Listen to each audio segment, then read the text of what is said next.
Hello my friends, how are you? Welcome back to my channel. Still explain how to use Signal Private Messenger step by step. Today we will learn how to change contact color while chatting. Let's get started and see how can we do that. Click on Signal app icon.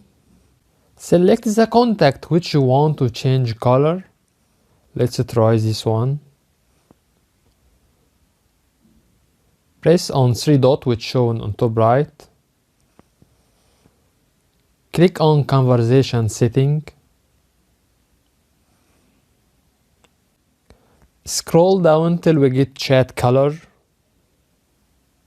Here you can find several colors. You can select one of them. Let's try this one. Press back. You can find here that color already changed. That's it. If this is your first time or watching my videos, please make sure to hit subscribe to get all new videos. Also consider like, share and comment. We will do our best to respond to all comments as soon as possible. Thank you for watching and see you in the next video. Bye bye.